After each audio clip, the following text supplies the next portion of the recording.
Hello friends, welcome to Health, Music and Fitness channel, ECG vlog number 6. Today we'll discuss another interesting ECG. Look at the heart rate. I'll just zoom the picture so that you can see it.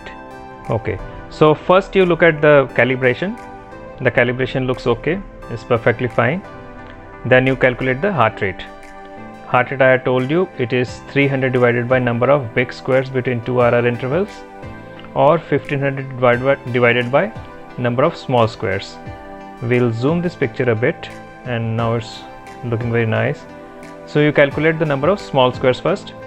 So RR interval, let us say it is falling on this line, is slightly to the right, but let's just presume that it is on the line. So 5, 10, 15, 16, 17, 18, slightly more than 18.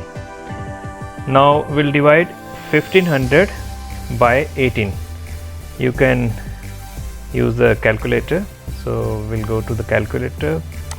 1500 divided by 18.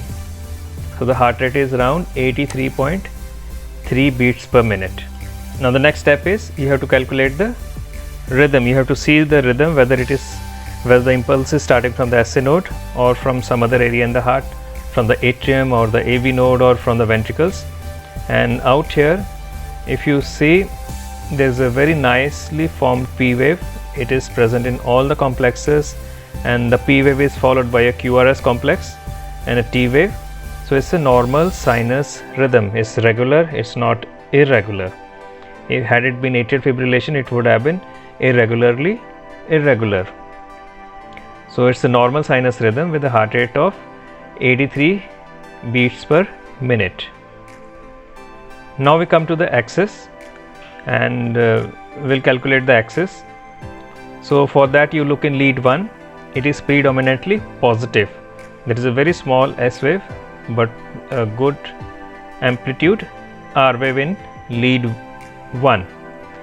Then you look in lead AVF, where R is very small and S wave is big. Okay, so it's a left axis deviation. Now I had told you, whenever there is a left axis deviation, 99.9% of the times it is because of left anterior hemiblock. Then you look for deep S wave in 2 and 3. It's not a deep S wave in lead 2, but there is a deep S wave in lead 3, and lead 3 you know is at 120 degrees, so opposite of that. So it's going very far away towards minus 30 axis. And the other way I had told you is you look for the most isoelectric complex in the first 6 leads, and if you take lead 2 as the most isoelectric complex, where R roughly equals to S, and perpendicular to lead 2 is lead AVL, which is at minus 30 degrees. So again it comes to around minus 30 degree axis. Okay, because R wave is tall in lead 1, so it has to, the axis has to be around lead 1, 0 degrees, minus 10, minus 20, minus 30. The next step is look at the isoelectric complex. Perpendicular to that is the axis. Okay, once you have analyzed the rate, rhythm and axis, then you look from V1 to V6, and in V1 there is a inverted P wave. The positive component of P you cannot see in V1, which means there is a overpowering of the left atrial activity over the right atrium. So it's a left atrial enlargement, and I had told you always we call it left atrial enlargement and not left atrial hypertrophy, because atrium has very little muscle tissue, so there is hardly anything to hypertrophy, so it's always enlargement. The next step is you look at the PR interval. The PR interval seems almost full. When you say PR interval is full, means it is around 5 small squares, but it is not more than 5 small squares. So it is a normal PR interval, or sometimes you call it full PR interval. The next step is you see the duration of QRS complex, and is slightly broad. Then broad QRS, look for the causes, left bundle branch block, right bundle branch block, and I had told you right bundle branch block will look in lead V1 and V2. So you focus on lead V1 and V2.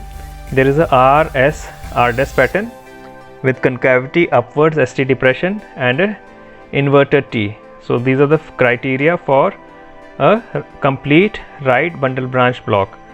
But then again, if you look in lead 3, lead 2, lead 1, the QRS is not broad. Here it is looking little broad. So it's an incomplete right bundle branch block.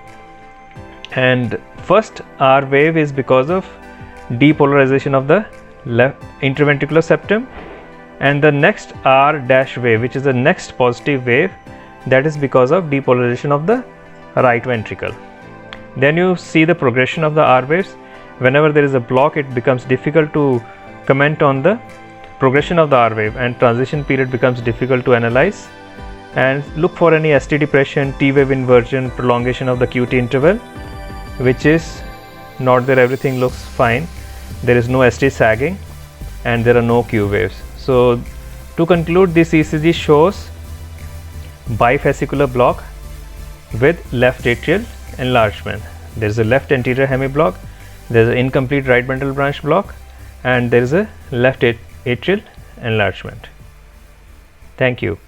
If you like our videos, please subscribe to our channel.